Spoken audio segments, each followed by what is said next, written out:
Good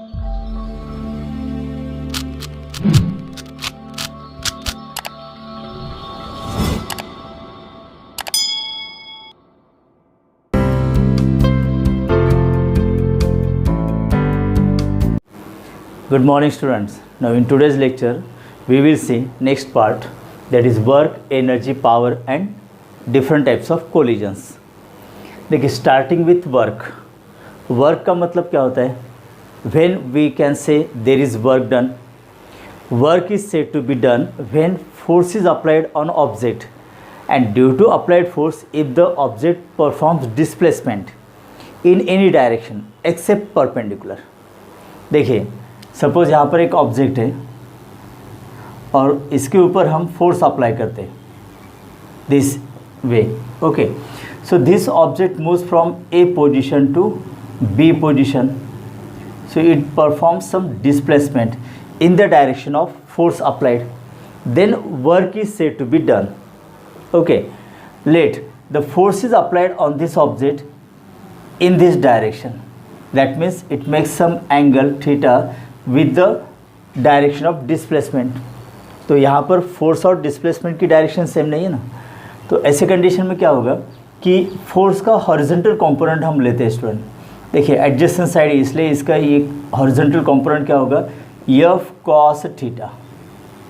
हमेशा work done निकालने के लिए फोर्स की डायरेक्शन वही लेनी है या फिर कंपोनेंट वही लेना है जो डिस्प्लेसमेंट डायरेक्शन में होगा. तो वर्क डन की डेफिनेशन यहाँ पर क्या दी, देखिए component of force in the direction of displacement. देखिए इस फोर्स का component in the direction of displacement क्या है, F cos theta into magnitude of displacement, मतलब yes. Okay, so work done W लिखेंगे हम इसको, is equal to F cos theta into magnitude of displacement. Okay, देखिए force and displacement both are vector quantity, so we can write this as F S cos theta, और in terms of vector it can be written as vector F और vector S, इनका product होगा. लेकिन work done scalar physical quantity, इसलिए यहाँ पर dot product होगा. Work done is equal to vector F dot vector S. Okay, तो mainly यहाँ पर देखिए जनरल फार्मूला क्या होता है इसका, F S cos theta. So work done depends upon the force applied on the object. Second, it also depends upon the displacement, मतलब to perform work done displacement होना जरूरी है, यहाँ पर डिस्प्लेसमेंट पर डिपेंड है. And also it depends upon the cosine of the angle theta. Okay, तो that work done depends upon the value of cos theta. देखिए कॉस थीटा की वैल्यू रेंजेस फ्रॉम +1 to -1 होती है. ओके स्टूडेंट, देखिए एक diagram यहाँ पर, suppose यहाँ पर एक ऑब्जेक्ट है. ओके, यहाँ पर एक ऑब्जेक्ट है, वर्टिकल एक्सिस और ये हॉरिजॉन्टल एक्सिस. अगर displacement O position to A position होता है स्टूडेंट, कब मैक्सिमम वर्क डन होगा, जब एग्जैक्ट डायरेक्शन ऑफ फोर्स और डिस्प्लेसमेंट डायरेक्शन दोनों सेम डायरेक्शन है, पैरेलल है. ओके, बिकॉज ये दोनों पैरेलल हो जाते हैं तो एंगल दोनों के बीच कितना होगा, 0 होगा. तब cos 0 की वैल्यू 1, दैट इज़ मैक्सिमम. तो वर्क डन मैक्सिमम होगा ना. यस, अगर एंगल हम यहाँ पर इंक्रीज़ करते हैं इस तरह से, अगर ये एंगल इंक्रीज़ हो जाता है student 10, 20 degree, 30 degree, 45, 60, okay up to 90 degree, तो कॉस थीटा की वैल्यू डिक्रीजिंग है, तो वर्क डन भी कम होगा. ओके, जब यहाँ पर एंगल एग्जैक्टली 90 डिग्री होगा स्टूडेंट, मतलब angle between applied force and displacement के दौरान एंगल अगर 90 डिग्री है तो कॉस 90 की वैल्यू 0 होती है ना, तो इसलिए पूरा प्रोडक्ट यहाँ पर 0 आ जाएगा. तो वर्क डन क्या होगा, फिर 0 होगा. ओके, लेकिन अगर हम एंगल इस तरह से लेते हैं स्टूडेंट, फोर्स की डायरेक्शन और ये डिस्प्लेसमेंट की direction, angle is greater than 90 degree, तब कॉस थीटा की वैल्यू -1 होती है स्टूडेंट. ओके, तो अगर फोर्स की direction is opposite to, okay, अगर फोर्स की डायरेक्शन इस तरह से होगी तो वर्क डन क्या होगा, फिर नेगेटिव होगा. ओके, और जब इसका एंगल 270 हो जाएगा स्टूडेंट, ये 270 देखिए तब भी इसकी वैल्यू कितनी होती है, 0 होती है। देखिए cos 90 0, उसी तरह से cos 270 0 वैल्यू होती, तो यहाँ पर वर्डन 0 होगा। फिर से अगर एंगल 270 से ज़्यादा हो जाता है तो cos थीटा की वैल्यू प्लस होगी, मतलब इस डायरेक्शन में। ओके, तो इसका मतलब क्या होता है, देखिए 0 डिग्री, 90 डिग्री, ओके, 180 डिग्री, उसके बाद ये 270 डिग्री एंड फिर से 360 डिग्री। ओके, तो देखिए इस डायरेक्शन में अगर फोर्स की डायरेक्शन है और डिस्प्लेसमेंट उधर ही होता है, तब यहाँ पर जो वर्डन होगा it is positive. Then displacement अगर राइट साइड है और फोर्स की डायरेक्शन अगर लेफ़्ट साइड है, इस तरह से 90 to 270, ओके, तो वर्डन क्या होगा, नेगेटिव। और exactly the direction of force and direction of displacement इनके बीच 90 डिग्री या फिर 270 डिग्री होता है, तो यहाँ पर वर्डन क्या होगा स्टूडेंट, 0 होगा, वर्डन 0 होता है। तो इस तरह से देयर आर 3 टाइप्स ऑफ वर्डन्स, यहाँ पर 3 तरह के वर्डन होंगे स्टूडेंट। ओके, देखिए नंबर 1 0 वर्क। 0 वर्क कब हो सकता है, जब direction of force and direction of displacement इनके बीच एंगल कितना होगा, 90 डिग्री या फिर 270 डिग्री, तब वर्डन 0 होगा, बिकॉज cos 90 और cos 270 की वैल्यू 0 होती है।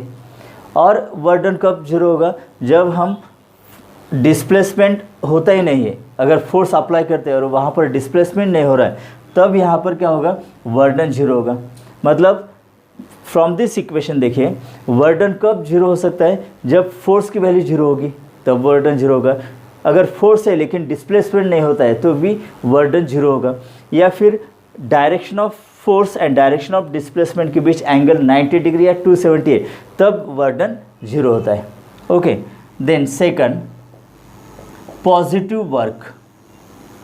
पॉजिटिव वर्क कब होगा स्टूडेंट, जब एंगल 90 डिग्री से कम है और 270 डिग्री से ज़्यादा है, मतलब theta is less than 90 degree and it is greater then 270 degree, तो वर्डन पॉजिटिव है।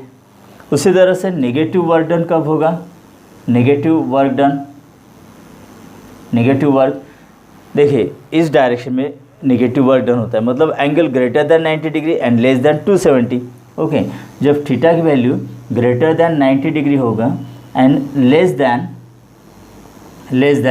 270 डिग्री, तब वर्डन निगेटिव होता है स्टूडेंट। ओके, देखिए वर्डन पॉजिटिव मैक्सिमम कब होगा, एंगल थीटा 0 होना चाहिए। और वर्डन मैक्सिमम निगेटिव कब होगा, जब एंगल एग्जैक्टली 180, मतलब फोर्स की डायरेक्शन और डिस्प्लेसमेंट की डायरेक्शन एग्जैक्टली अपोजिट है, तब मैक्सिमम निगेटिव वर्डन होता है। और फोर्स की डायरेक्शन और डिस्प्लेसमेंट की डायरेक्शन एक ही है, तब फोर्स मतलब वर्डन मैक्सिमम होता है student. Okay, now this is the formula in vector form. देखिए work done is equal to vector F और वेक्टर एस, अगर इनके कॉम्पोनेंट्स हम लेते हैं along X axis, Y axis, Z axis, तब ये फार्मूला क्या होगा यहाँ पर, F X S X plus F Y S Y plus F Z S Z. तो इसे भी हम कुछ न्यूमेरिकल्स यहाँ पर सॉल्व कर सकते हैं स्टूडेंट, राइट। देखिए स्टूडेंट्स, ये फॉर्मूलेस कब यूज़ करेंगे हम, जब यहाँ पर वर्क डन निकालना है, work done by a constant force, by a constant force. जब वर्क डन निकालना है ड्यू टू कांस्टेंट फोर्स, तब ये फॉर्मूलेज हम यूज़ कर सकते हैं स्टूडेंट, राइट।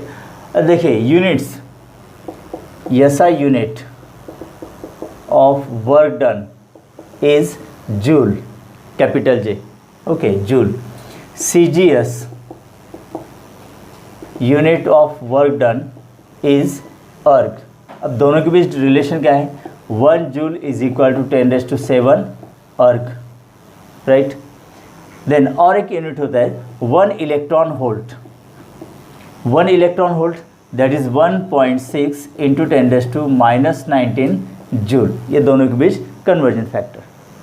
उसी तरह से 1 mega electron volt, okay, mega मतलब क्या होता है 10⁻⁶ इलेक्ट्रॉन वोल्ट, राइट। और एक यूनिट होता है स्टूडेंट यहाँ पर, that is kilowatt hour, kWh, kilowatt hour, and it is equal to 3.6 into 10⁶ joule, इतनी एनर्जी होती है। No this is BOT, shortly known as BOT, board of trade, and that is unit of electric energy measurement. Okay, देखिए student, next एक point, work done by variable force.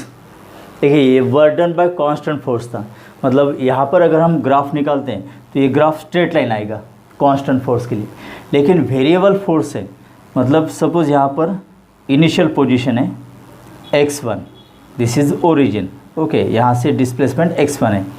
ना हमें x1 displacement से object को x2 displacement तक displace करना है।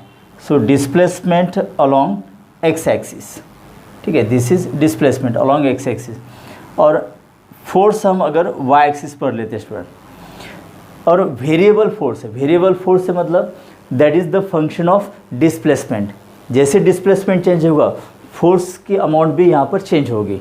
Okay, देखिए x1 पोजीशन पर फोर्स है यहाँ पर, नो x2 पोजीशन तक हमें इस ऑब्जेक्ट को डिस्प्लेस करना है, तो फोर्स अगर यहाँ पर इस तरह से वेरिएबल है, ये कर्व लाइन पाथ है student, okay, x1 to x2 curve path होगा, मतलब वेरिएबल फोर्स है। ओके, तो वर्क डन यहाँ पर कांस्टेंट है स्टूडेंट, वेरिएबल है, because force is variable.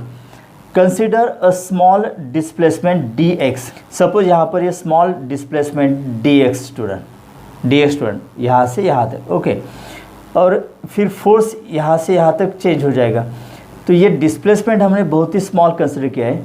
For small displacement we consider that force is always constant. अगर ये फोर्स है यहाँ पर F, ओके, और डिस्प्लेसमेंट स्मॉल dx, तो यहाँ से यहाँ तक डिस्प्लेस करने के लिए स्मॉल वर्क डन होगा, तो स्मॉल वर्क डन क्या होगा, dW is equal to F into dx, that is general formula, force into displacement, है ना। फोर्स कितना कांस्टेंट F है, बिकॉज स्मॉल डिस्प्लेसमेंट के लिए फोर्स हम कांस्टेंट कंसिडर करते हैं, तो force into small displacement that gives small work done. Now from x1 position to x2 position हमें यहाँ पर बहुत सारे ऐसे डिस्प्लेसमेंट करने होंगे, तो यहाँ पर जितने भी वर्क डन होंगे student, small work done from x1 to x2, तो उन सब वर्क डन्स का हमें यहाँ पर एडिशन लेना होगा। Okay, that is known as integration. So work done is equal to integration of small work dones taken place between, मतलब all small work done take place between x1 displacement to x2 displacement. तो यहाँ पर limit क्या होगी, x1 to x2, है ना।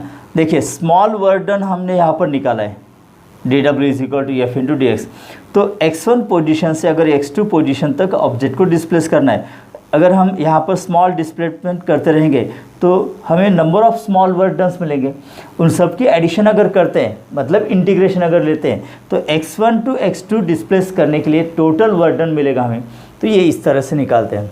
Okay, so W is equal to, देखिए formula क्या होगा, W is equal to integration x1 to x2, okay. अब dW की वैल्यू क्या है यहाँ पर, F into D X. So this is very important formula to calculate work done when there is variable force, and this is known as calculus method. This is calculus method. तो ये एक यहाँ पर method student to find out the work done by variable force, that is calculus method. Integration यहाँ पर हम use करते हैं, तो फॉर्मूला क्या यहाँ पर, work done is equal to integration x1 to x2 F into D X. F मतलब यहाँ पर एक फंक्शन होता है in terms of displacement, okay, और लिमिट यहाँ पर x1 टू x2 गिवन होती है, तो इसे हम वर्क डन यहाँ पर निकालते हैं। This is known as calculus method. और एक मेथड यहाँ पर that is graphical method. Graphical method, अब इसमें वर्क डन कैसे निकालते हैं, work done is equal to, देखिए इस ग्राफ के नीचे जितना भी यहाँ पर एरिया है, shaded portion, that gives the work done, because देखिए F इंटू डिस्प्लेसमेंट मतलब force into displacement that gives work done. तो वर्क डन हम इस तरह से भी निकाल सकते हैं, that is the work done is equal to total area under given curve, under given curve. ये जो ग्राफ है स्टूडेंट, कर्व है, इसके नीचे जो भी एरिया होगा that gives the total work done. Okay, तो इस तरह से दो मेथड्स है यहाँ पर, कैलकुलस मेथड और ग्राफिकल मेथड। नेक्स्ट पॉइंट देखिए स्टूडेंट, एनर्जी। एनर्जी, एनर्जी का मीनिंग होता है that is the capacity of body to perform work, ability of body to do work is known as energy. There are different types of energies. We know that kinetic energy, potential energy. Actually, this is the types of mechanical energy. Okay, light energy, sound energy, heat energy. तो यहाँ पर हम mechanical energy ये discuss करेंगे। mechanical energy जिसके दो types है student. Number 1 potential energy and second kinetic energy। तो ये शॉर्टली पी और के ही लिखते हैं। पोटेंशियल एनर्जी, देखिए पोटेंशियल एनर्जी का मतलब क्या होता है, the energy possessed by the body on account of its configuration, है ना, that is known as potential energy. And kinetic energy का मतलब क्या होता है, the energy possessed by the body on account of its motion. Okay, moving object always possess kinetic energy. No, potential energy का general formula हमें पता है, mgh। Okay, where m mass of the object, g that is acceleration due to gravity, h position of object. Now kinetic energy का formula क्या होता है, half m v square, where m is mass of moving object, v is velocity of that moving object. देखिए यहाँ पर consider an object which is initially at rest, मतलब initial velocity क्या होगी स्टूडेंट, 0 होगी। Now if force is applied on it, तो force apply करने के बाद क्या होता है कि एनर्जी ट्रांसफ़र हो जाती है to the body. Because of this energy the body moves suppose from A position to B position, और बी पोजीशन तक आते आते इसकी वेलोसिटी हो जाती है v। So this is final velocity.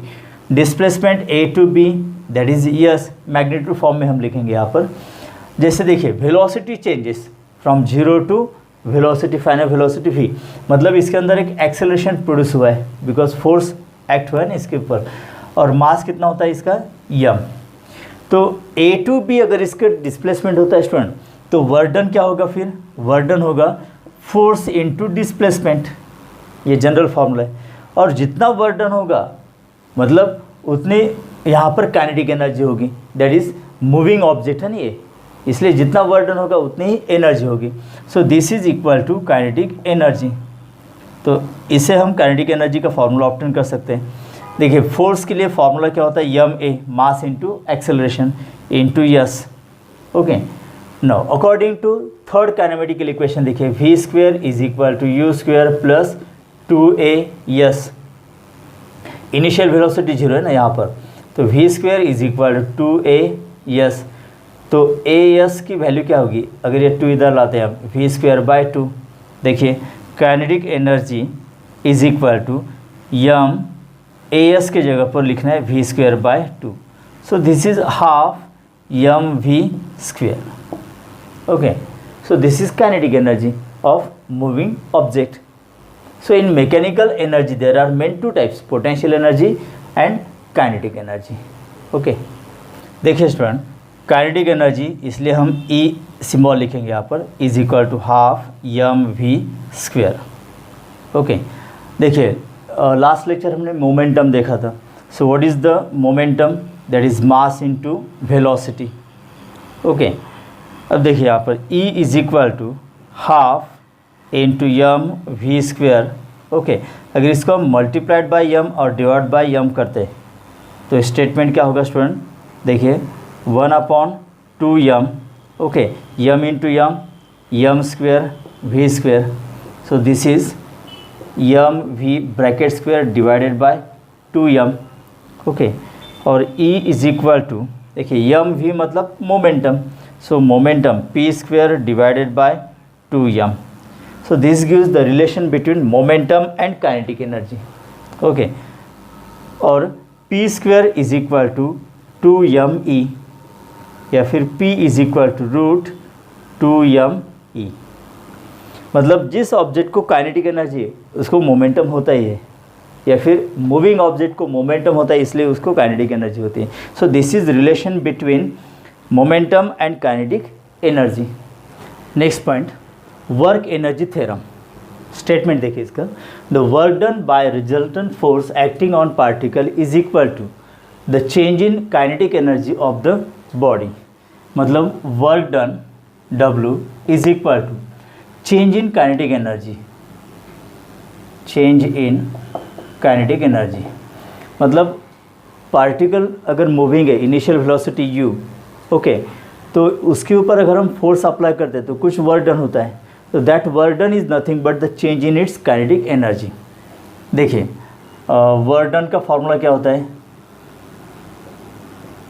Work done is equal to F into s, ये formula force into displacement.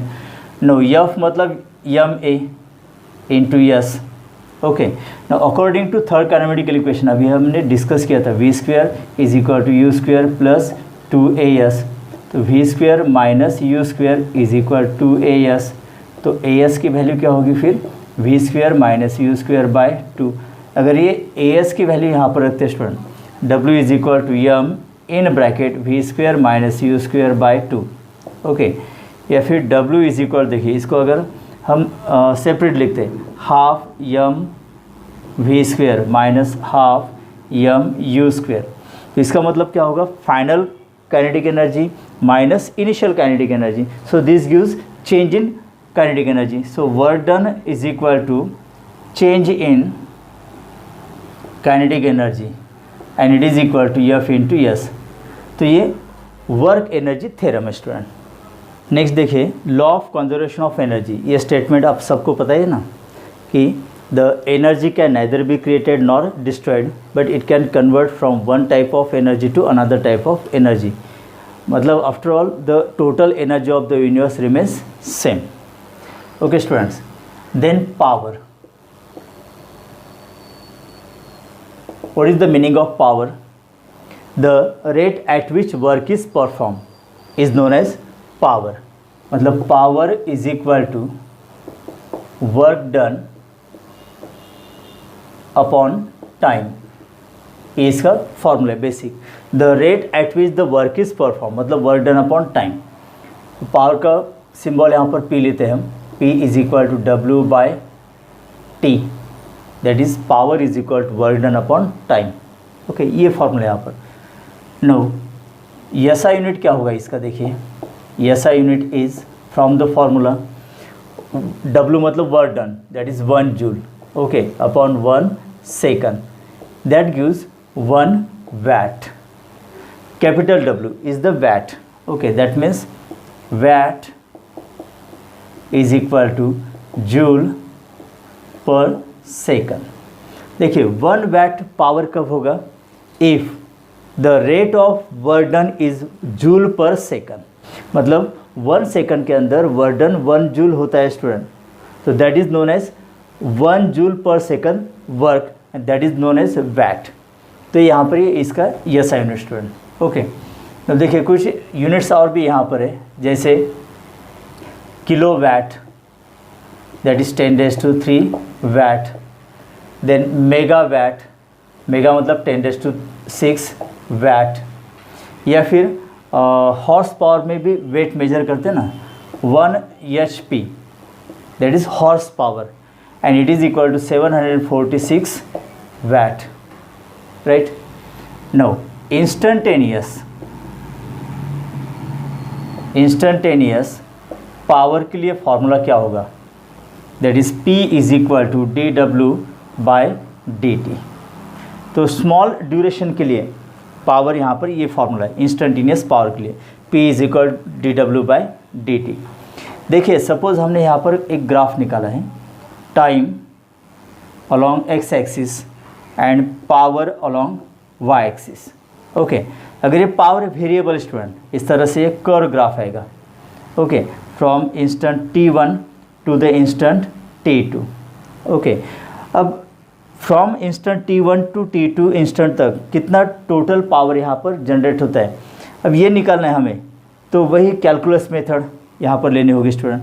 मतलब अगर हम स्मॉल यहाँ पर टाइम ड्यूरेशन कंसिडर करते हैं dt, ओके, तो यहाँ पर पावर क्या होगा, पावर ऑलमोस्ट कांस्टेंट होगा स्टूडेंट। तो देखिए P is equal to dw by dt, therefore dw के लिए फॉर्मूला क्या होगा, P into dt, that is small work done, instantaneous power into small duration. अगर हमें T1 इंस्टेंट से T2 इंस्टेंट तक पूरा पावर निकालना है तो फिर क्या करना होगा यहाँ पर, देयरफॉर यहाँ पर क्या होगा, टोटल वर्क डन पहले निकालते हैं। देखिए work done is equal to integration dw, so work done is equal to integration dw मतलब P इंटू dt, और लिमिट क्या होगी यहाँ पर T1 टू T2। तो ये कैलकुलस मेथड है स्टूडेंट, तो इससे हम वर्क डन निकाल सकते हैं। ओके, तो ये यहाँ पर कैलकुलस मेथड। अगर यहाँ पर पावर टाइम कर दिया है, ग्राफ दिया है, और टोटल वर्क डन निकालना है, और एक मेथड कौन सी, ग्राफिकल मेथड। तो इस ग्राफ के नीचे जितना भी एरिया होगा that gives the total work done, तो power into time duration that gives total work done. तो हम यहाँ पर ग्राफिकल मेथड से भी टोटल वर्क डन निकाल सकते हैं, राइट। फिर देखिए student, P is equal to dw by dt, ये फॉर्मूला है ना, that is d dt of W मतलब वर्क डन, तो वर्क डन का फॉर्मूला क्या होता है, F into displacement, force into displacement. Okay, तो यहाँ पर क्या होगा, देखिए F into ds by dt। Okay, so P is equal to F into, अब ds बाई dt मतलब rate of change of displacement that gives velocity, right. देखिए force और वेलोसिटी दोनों वेक्टर क्वांटिटी है, लेकिन पावर स्केलर फिजिकल क्वांटिटी। इसका मतलब क्या होगा, देखिए P is equal to vector F dot vector V। Okay, दोनों वेक्टर क्वांटिटी लेकिन पावर स्केलर है, और it is equal to F V cos theta. Okay student, अब देखते हैं स्टूडेंट डिफरेंट कंडीशंस के अंदर पावर के फॉर्मूलेस क्या क्या होते हैं। जैसे for a system of varying mass, मतलब ऐसा एग्जांपल जिसके अंदर मास चेंजिंग है, तो वहाँ पर पावर कितना जनरेट होता है, P is equal to v square d m by d t, where V is constant velocity. देखिए फोर्स के लिए फॉर्मूला है हमारे पास rate of change of momentum, है ना, मोमेंटम मतलब m into v, so this gives m d v by d t plus v d m by d t. देखिए यहाँ पर वेरिंग मास है, मतलब वेलोसिटी कांस्टेंट लेंगे हम, velocity constant and mass is variable. अगर वेलोसिटी कांस्टेंट है तो d v by d t की वैल्यू क्या होगी, जीरो होगी, मतलब ये फर्स्ट टर्म जीरो हो जाएगी।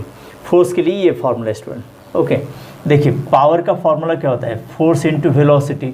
अब फोर्स कितना है यहाँ पर, v d m by d t, okay, into this v, तो v into v, v square into d m by d t. तो ऐसे एग्जाम्पल में पावर निकालने के लिए ये फॉर्मूला यूज़ करना है student. Okay, in rotatory motion power के लिए फॉर्मूला क्या होगा, tau omega, where tau is torque and omega angular velocity. देखिए ट्रांसलेटरी मोशन में क्या होता है, power is equal to force into velocity. Rotatory motion के अंदर force is equal to torque and linear velocity equal to angular velocity. तो ये formula है, या फिर tau into d theta by d t, because omega मतलब rate of change of angular displacement. Number 3, if a machine gun fires n bullets per second, each of mass m and velocity v, then power generated by the gun is given by P is equal to half m n v square, m mass of each bullet, n number of bullets fired per second, v velocity. Okay, next देखिए, when water is coming out of hose pipe, water is given by the formula, general formula हमें पता है, P is equal to F v that is equal to a v cube rho. A मतलब cross sectional area of the pipe, okay, v velocity of water with which it is coming out and rho density of that water और density of any liquid अगर liquid बाहर आता है तो, ठीक है। Now fourth one, okay, fifth one, if body moves along rough horizontal surface with constant velocity v, then power required is, देखिए अगर रफ सरफेस है तो वहाँ पर फ्रिक्शन होगा, मतलब कोएफिशिएंट ऑफ फ्रिक्शन वहाँ पर होगा। तो फॉर्मूला देखिए, P is equal to mu m g v, mu coefficient of friction, m mass of the object, okay, g acceleration due to gravity, मतलब एम जी ये नॉर्मल रिएक्शन, तो mu m g that represents frictional force into velocity, देखिए F यही formula है, F यहाँ पर frictional force होगा, mu m g into v, okay. Okay students, next point देखिए अब यहाँ पर कोलिजन, ये पॉइंट हम डिस्कस करेंगे स्टूडेंट। और यहाँ पर एक कंपेरेटिव टेबल मैंने ड्रॉ किया है ताकि हम different types of collisions comparatively एक साथ यहाँ पर डिस्कस करेंगे। First of all, what is collision? Collision is nothing but when exchange of momentum takes place between two physical bodies due to interaction, mutual interaction between them is known as collision. or the collision is nothing but a process in which there is change in velocity, momentum, kinetic energy and direction of motion due to interaction forces is also known as collision, okay। तो collision, there are three types of collision. Collisions are classified into three types. देखिए, number one, perfectly elastic collision, second inelastic collision and third perfectly inelastic collision। देखिए तीनों का meaning यहाँ पर पहले clear करते हैं, मतलब डेफिनेशन। देखिए definition of perfectly elastic collision क्या होती है, जिसके अंदर total momentum is conserve, also total kinetic energy is also conserve, मतलब collision in which total momentum and total kinetic energy is conserve. Kinetic energy is conserve मतलब no loss of kinetic energy. देखिए total momentum is conserve मतलब before collision and after collision momentum remains same. वैसे total kinetic energy is also conserve का मतलब क्या होता है कि total kinetic energy before collision it is equal to total kinetic energy after collision. Such type of collision is known as perfectly elastic collision. Second type है inelastic collision. देखिए total momentum is conserve, total kinetic energy is not conserve, मतलब inelastic collision के अंदर total momentum before and after collision same रहता है, लेकिन kinetic energy वहाँ पर कुछ लॉस होती है, मतलब total kinetic energy after collision is less than the total kinetic energy before collision. During collision some kinetic energy वहाँ पर कम हो जाती है student due to collision, okay. And third perfectly inelastic collision, इसका मतलब क्या होगा, the collision in which total momentum is conserve, okay, total kinetic energy is lost. इसका मतलब तीनों टाइप में टोटल मोमेंटम कंजर्व रहते हैं। अब परफेक्टली इनइलास्टिक कोलिजन के अंदर टोटल काइनेटिक एनर्जी लॉस्ट हो जाती है, मतलब total kinetic energy after collision become zero, मतलब टोटल काइनेटिक एनर्जी जो पहले कोलिजन से थी वो टोटल लॉस हो जाती है स्टूडेंट, ओके। नाउ उसके बाद रिलेटिव वेलोसिटी, ओके। तो रिलेटिव वेलोसिटी मतलब देखिए बिफोर कोलिजन अगर दो बॉडीज़ हम कंसिडर करते हैं स्टूडेंट जिनके वेलोसिटीज़ u1 एंड u2 यहाँ पर, ओके, और आफ्टर कोलिजन फाइनल वेलोसिटीज़ अगर हम v1 v2 से डिनोट करते हैं, तो relative velocity before collision of the two bodies क्या होगी, u1 minus u2। After collision relative velocities v2 minus v1। तो देखिए परफेक्टली इलास्टिक कोलिजन के अंदर relative velocity before collision and relative velocity after collision same होते हैं because there is no loss of kinetic energy. लेकिन inelastic collision के अंदर देखिए there is some loss in kinetic energy, इसलिए relative velocity after collision is less than relative velocity before collision, okay. And perfectly inelastic collision के अंदर देखिए relative velocity after collision become zero, मतलब यहाँ पर रिलेटिव वेलोसिटी क्यों zero होती है, because total kinetic energy is lost. और एक पॉइंट देखिए स्टूडेंट्स यहाँ पर, according to Newton's law of collision, क्या है Newton's law of collision, that is the relative speed of approaching before collision, okay, and relative velocity of separation after collision, ये दोनों का रेशियो कांस्टेंट होता है स्टूडेंट, ये दोनों का रेशियो कांस्टेंट होता है।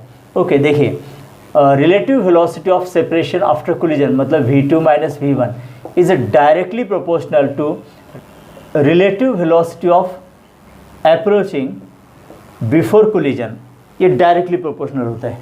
So v2 minus v1 is equal to e in bracket u1 minus u2। तो यहाँ पर हम Newton's law of collision describe कर रहे हैं स्टूडेंट। अब ये कांस्टेंट ऑफ प्रोपोर्शनलिटी e है, therefore e is equal to, formula क्या होगा, v2 minus v1 divided by u1 minus u2। देखिए v2 माइनस v1 मतलब क्या होता है कि that is relative velocity of separation. देखिए कोलिजन के पहले दो बॉडीज अप्रोचिंग रहेंगे, कोलाइड होंगे, कोलिजन के बाद क्या होगा, दोनों बॉडीज सेपरेटिंग रहेंगे, इसलिए v2 माइनस v1 मतलब relative velocity of separation after collision upon relative velocity of approaching before collision, इन दोनों का रेशियो कांस्टेंट होता है, that is known as coefficient of restitution. E का मतलब क्या होगा यहाँ पर, कोएफिशिएंट ऑफ रेस्टिट्यूशन। ओके, और ये कुछ मतलब ये कांस्टेंट टर्म है गिवन पेयर ऑफ मीडियम के लिए, राइट। नाउ अब कोएफिशिएंट ऑफ रेस्टिट्यूशन देखिए परफेक्टली इलास्टिक कोलिजन के लिए क्या होता है। देखिए ए का फॉर्मूला ये है ना, तो यहाँ पर देखिए v2 minus v1 is equal to u1 minus u2, मतलब दोनों ब्रैकेट सेम हो गए ना, तो ए की वैल्यू कितनी हो जाएगी, 1। तो परफेक्टली इलास्टिक कोलिजन के लिए कोएफिशिएंट ऑफ रेस्टिट्यूशन कितना होता है, 1 होता है। नाउ अब यहाँ पर देखिए इन इलास्टिक कोलिजन के अंदर some loss in kinetic energy होती है। So relative velocity of separation after collision is less than relative velocity of approaching before collision. इसका मतलब देखिए ए की वैल्यू क्या होगी, v2 माइनस v1 की वैल्यू कम है डिनोमिनेटर से, ओके, तो ए की वैल्यू भी लेस दैन 1 होगी ना, तो इसलिए इन इलास्टिक कोलिजन में coefficient of restitution less than 1 होती है, मतलब e is less then 1 and greater than 0, 0 to 1 के बीच होती है, 0.8, 0.4, 0.6 etcetera. Okay, and perfectly inelastic collision में क्या होगा, देखिए v2 माइनस v1 की वैल्यू कितनी होती है, 0। अब v2 माइनस v1 0 मतलब e की वैल्यू क्या होगी, 0 होगी स्टूडेंट, e की वैल्यू 0 होती है। ओके, इसका मतलब और क्या होता है, देखिए that is v1 is equal to v2। देखिए v2 minus v1 is equal to 0 मतलब v1 is equal to v2, मतलब आफ्टर कोलिजन दोनों बॉडीज़ की स्पीड सेम हो जाती है, या फिर दोनों बॉडीज़ की स्पीड यहाँ पर 0 हो सकती है। देखिए इसका एग्जांपल पहले देख लेते हैं हम। परफेक्टली इनइलास्टिक कोलिजन, इसके दो तरह के एग्जांपल्स होते हैं। Suppose there is mud ball, okay, and if we throw towards the wall that mud ball stick to the wall, मतलब आफ्टर कोलिजन वॉल और मड बॉल ये दोनों क्या होंगे, यहाँ पर स्टॉप हो जाएंगे ना, मतलब रेस्ट पोजीशन में आ जाएंगे, मतलब दोनों की वेलोसिटी आफ्टर कोलिजन क्या होगी, 0। तो ये पॉसिबिलिटी है v1 is equal to v2 is equal to 0, मतलब दो ऑब्जेक्ट्स है और कोलिजन के बाद वो स्टिक हो जाते और रेस्ट हो जाते, तो that is example of perfectly inelastic collision. और एक एग्जांपल होता है जिसके अंदर दोनों की स्पीड 0 नहीं होगी लेकिन सेम रहेगी। जैसे देखिए एग्जांपल, एक ट्रॉली है यहाँ पर and it is moving along the straight line, और एक पर्सन यहाँ पर running back to the trolley, and running करते करते ये ट्रॉली के ऊपर ऐसे चढ़ जाता है, ठीक है। अब दोनों एक साथ यहाँ पर मूव होंगे ना, मतलब बिफोर कोलिजन देखिए ट्रॉली की वेलोसिटी अलग है, पर्सन इज़ रनिंग उसकी वेलोसिटी अलग है, लेकिन अगर ये पर्सन इसके ऊपर बोर्ड हो जाता है, अब दोनों साथ में मूव होंगे ना, मतलब दोनों ऑब्जेक्ट की स्पीड कैसी होगी, अब सेम होगी। So this type of example is also example of perfectly inelastic collision, मतलब इसमें दो पॉसिबिलिटी है, एक तो कोलिजन के बाद दोनों की स्पीड 0 हो जाएगी, v1 is equal to v2 is equal to 0, या फिर दोनों की स्पीड सेम हो जाएगी, v1 is equal to v2 is equal to suppose v। Okay, inelastic collision देखिए जनरली क्या होता है कि देखिए that is the collision of pen with white board, तो यहाँ पर साउंड प्रोड्यूस हुआ है ना, तो यहाँ पर जो काइनेटिक एनर्जी होगी पेन के अंदर, okay, after collision it convert into sound energy, मतलब वहाँ पर काइनेटिक एनर्जी लॉस हुई ना। तो जनरली हम जो कोलिजन्स देखते हैं in regular life, okay, collisions देखते हैं, ये सब कोलिजन्स इन इलास्टिक कोलिजन्स के एग्जाम्पल स्टूडेंट। एक्सीडेंट अगर हो जाता है दो व्हीकल्स का, तो वहाँ पर ये कोलिजन कौन से प्रकार का होगा? Inelastic collision, okay. Perfectly elastic collision मतलब जहाँ पर total momentum and total kinetic energy conserve होती है, no loss of kinetic energy. देखें, गैस कंटेनर है और गैस कंटेनर के अंदर हमें पता है कि it consist of n number of gaseous molecules, okay, और gaseous molecules are always in state of random motion. तो gaseous molecule collide with each other and also with the wall of the container, तो वहाँ पर loss in kinetic energy नहीं होती है। So these collisions are known as perfectly elastic collision. तो ये इसका एग्जाम्पल होगा स्टूडेंट, ओके। देखिए, वेलोसिटीज आफ्टर कोलिजन, कोलिजन होने के बाद वेलोसिटीज़ क्या होंगे? Before collision velocities of two bodies are u1 and u2। After collision उनके वेलोसिटीज़ क्या होंगे? ओके, तो इन इलास्टिक कोलिजन के लिए ये जनरल फॉर्मूला है student in terms of coefficient of restitution. तो अगर आप यही फॉर्मूला याद रखते हो तो फिर perfectly inelastic collision and perfectly elastic collision के लिए आप फॉर्मूलेज तैयार कर सकते हो। तो ये जनरल फॉर्मूलेज यहाँ पर लिखे मैंने इन इलास्टिक कोलिजन्स के लिए। After collision what will be the velocities? Okay, देखिए, इन इलास्टिक कोलिजन्स में v1 मतलब velocity of first body after collision, formula क्या है यहाँ पर? m1 minus em2 where e is coefficient of restitution, okay. अब इन इलास्टिक कोलिजन में e की वैल्यू 0 to 1 होती है, मतलब 0.2, 0.5, 0.7 whatever it may be. तो न्यूमेरिकल के अंदर MCQ के अंदर e की वैल्यू गिवन होती है student, okay. m1 m2 e u1 u2 are given. तो यहाँ पर हम v1 v2 की वैल्यू निकाल सकते हैं। ये फॉर्मूले है यहाँ पर, देखिए, m1 minus e m2 upon m1 plus m2 into u1 plus in bracket 1 plus e m2 divide by m1 plus m2 into u2। ये v1 के लिए फार्मूला है। v2 के लिए formula in bracket 1 plus e m1 divide by m1 plus m2 into u1 plus m2 minus e m1 divide by m1 plus m2 into u2। ये general फार्मूलेज है, okay. अब देखिए, परफेक्टली इन इलास्टिक कोलिजन्स के लिए हम फार्मूलेज तैयार कर सकते हैं इससे। देखिए, v1 के लिए फार्मूला क्या होगा? अब यहाँ पर e की वैल्यू क्या रखनी है स्टूडेंट? 0 रखनी है परफेक्टली इन इलास्टिक कोलिजन के लिए। देखिए, जहाँ पर भी e है मतलब कोएफिशिएंट ऑफ रेस्टिट्यूशन, उसकी वैल्यू 0 रखनी है। देखिए, v1 के लिए फार्मूला क्या होगा? m1, ओके, डिवाइडेड बाय, अब e है ना यहाँ पर 0 इंटू m2 0 हो जाएगा upon m1 plus m2, okay, into u1 plus, अब यहाँ पर e की वैल्यू 0 है, 1 प्लस 0 1 मतलब m2 रहेगा सिर्फ m2 upon m1 plus m2, okay, into u2। अब उसी तरह से v2 की वैल्यू क्या होगी देखते हैं। v2 is equal to, e की वैल्यू 0 रखनी है, okay, 1 plus 0 1 that is m1 upon m1 plus m2 into u1 plus, अब सेकंड ब्रैकेट देखिए, e 0 है तो ये सेकंड टर्म 0 हो जाएगी, तो m2 divided by m1 plus m2 into u2। देखिए, दोनों के लिए फॉर्मूले सेम आ गए ना, इसलिए v1 is equal to v2, okay. तो यहाँ पर ये कॉमन वेलोसिटी हम कहेंगे, इसको कॉमन वेलोसिटी होती है, ओके, दोनों ऑब्जेक्ट्स की, and it is equal to m1 u1 plus m2 u2 divided by m1 plus m2। देखिए, m1 plus m2 denominator same है ना। Now v is equal to, अब m1 u1 plus m2 u2 मतलब क्या होगा? Total momentum before collision, that is total momentum before collision, okay, divided by m1 plus m2 मतलब दोनों bodies mass के addition, मतलब total mass of colliding system, total mass of colliding system. तो ये एक फार्मूला यहाँ पर वेलोसिटी के लिए general formula student, okay. Now perfectly elastic collision में e की वैल्यू 1 होती है, तो अब परफेक्टली इलास्टिक कोलिजन के लिए आफ्टर कोलिजन वेलोसिटीज़ क्या होंगे? ये फार्मूला यहाँ से डिराइव कर सकते हैं हम। देखिए, v1 के लिए फार्मूला क्या होगा? जहाँ पर भी e है वहाँ पर 1 रखना है, ओके।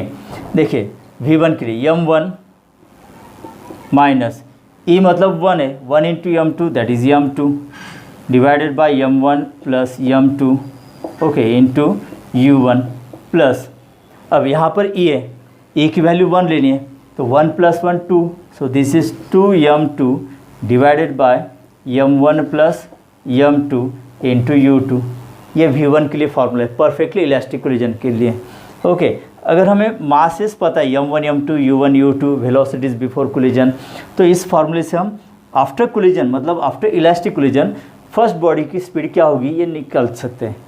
उसी तरह से v2 के लिए फार्मूला क्या होगा, देखिए जहाँ पर भी e है वहाँ पर 1 रखना है। देखिए 1 plus 1 that is 2m1 divided by m1 plus m2 okay into u1 plus m2 minus 1 into m1 that is m2 minus m1 divided by m1 plus m2 into u2 right. अब next part यहाँ पर देखिए loss in kinetic energy. यहाँ पर loss होता है क्या, नहीं, तो डेल्टा के की वैल्यू क्या होगी, फिर यहाँ पर लॉस इन काइनेटिक एनर्जी 0 होगी। अब लॉस इन काइनेटिक एनर्जी के लिए ये general formula student, half m1 m2 upon m1 plus m2 इन bracket u1 minus u2 bracket square इन ब्रैकेट 1 माइनस ई स्क्वेयर। देखिए परफेक्टली इलास्टिक कोलिजन के लिए ए की वैल्यू 1 होती है, तो यहाँ पर 1 square is 1, 1 minus 1 0, 0 into all this term that means 0। So in perfectly elastic collision there is no loss of kinetic energy. Okay, और ये इन इलास्टिक कोलिजन के लिए जनरल फार्मूला है। अब परफेक्टली इन इलास्टिक कोलिजन के लिए loss in kinetic energy कितनी होती है, तो वहाँ पर ए की वैल्यू क्या रखनी है, 0 रखनी है स्टूडेंट। तो ये फार्मूला क्या होगा, देखिए इसके लिए डेल्टा के ई मतलब loss in kinetic energy okay half m1 m2 divided by m1 plus m2 okay, ये ब्रैकेट देखिए यहाँ पर u1 minus u2 bracket square. अब थर्ड ब्रैकेट जो है ए की वैल्यू कितनी रखनी है, 0, तो 0 square is 0, 1 minus 0 that is 1 मतलब इंटू 1, ये फार्मूला रहेगा। मतलब टोटल काइनेटिक एनर्जी यहाँ पर लॉस हो जाती है स्टूडेंट। नो, अब थर्ड पॉइंट यहाँ पर इम्पल्स ओके, इसका सिंबल होता है जे, जर्क इम्पल्स। तो ये इम्पल्स के लिए जनरल फार्मूला है इन इलास्टिक कोलिजन के अंदर। इसे हम यहाँ पर परफेक्टली इलास्टिक कोलिजन के लिए इम्पल्स कितना होगा ये देखते हैं। देखिए J is equal to that is impulse m1 m2 okay divided by m1 plus m2 in another bracket mod of u1 minus u2 okay.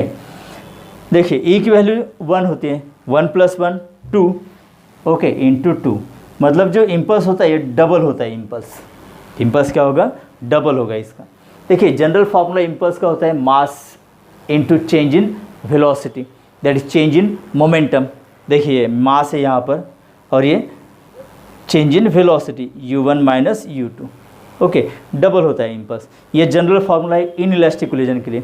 अब यही formula perfectly inelastic collision के लिए क्या होगा, देखिए J इज इक्वल टू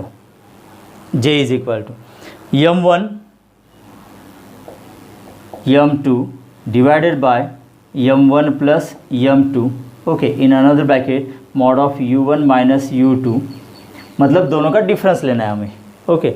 अब यहाँ पर a की वैल्यू 0 है, 1 प्लस 0 दैट इज़ 1 इंटू 1, तो ये फार्मूला होगा इम्पल्स के लिए in perfectly inelastic collision students right.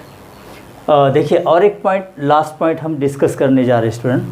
देखिए इससे रिलेटेड MCQs आ सकते हैं हायर लेवल के, जैसे a ball is dropped from height as on the hard floor okay. देखिए ये हाइट एज है और यहाँ से अगर हम बॉल को ड्रॉप कर देते स्टूडेंट ओके, तो ये इस तरह से आएगा, जंप करेगा, लेकिन वो पूरी हाइट फिर से अटेंड नहीं कर सकते because during this collision there is loss in kinetic energy. तो ये हाइट एच अटेंड नहीं करेगा, तो ये हाइट H1 अटेंड करता है स्टूडेंट, फिर से नीचे आएगा, फिर से रिबाउंड करेगा, फिर से हाइट कम होगी H2 H3, ऐसे करते करते फिर वो स्टॉप हो जाएगा। तो in dropping such position of the ball okay, तो डिफरेंट वैल्यूज़ क्या होते हैं देखिए। तो हमें पता है कि कोएफिशिएंट ऑफ रेस्टिट्यूशन क्या होता है कि relative velocity after collision divide by relative velocity before collision. देखिए ये कोलिजन होने के बाद उसकी वेलोसिटी होगी v1, पहले v थी, इसलिए E is equal to V1/V, ये फॉर्मूला है। V1 is equal to E into V, ये फॉर्मूला होता है। ओके, उसी तरह से हम यहाँ पर क्या लिखेंगे, देखिए कि E is equal to, after collision V2 है, बिफोर कोलिजन V1 है, इसका मतलब V2 is equal to E V1 आ गया। ओके, और V2 is equal to E, अब V1 की वैल्यू कितनी है, E into V, so V2 is equal to E into E square V। जब यहाँ पर 2 है तो E का पावर कितना 2 है स्टूडेंट। उसी तरह से अगर V3 लेते हैं हम तो और एक E आएगा, यहाँ पर E3 आएगा। ओके, तो इसका मतलब जनरल फार्मूला कैसे लिखेंगे फिर, Vn is equal to E raise to N into V। अगर यहाँ पर N की वैल्यू 2 लेते हैं तो N की वैल्यू 2 लेनी होगी ना, V2 is equal to E raise to 2 into V, ये प्रूव है ना यहाँ पर। अगर N की वैल्यू 3 लेते हैं, V3 is equal to E raise to 3 V होगा। ओके, V10 अगर लेना है तो V10 is equal to E raise to 10 into V, तो ये फार्मूला। उसी तरह से जनरल फार्मूला यहाँ पर देखिए student, height after nth rebound, okay, E raise to 2n into H मतलब ओरिजिनल हाइट।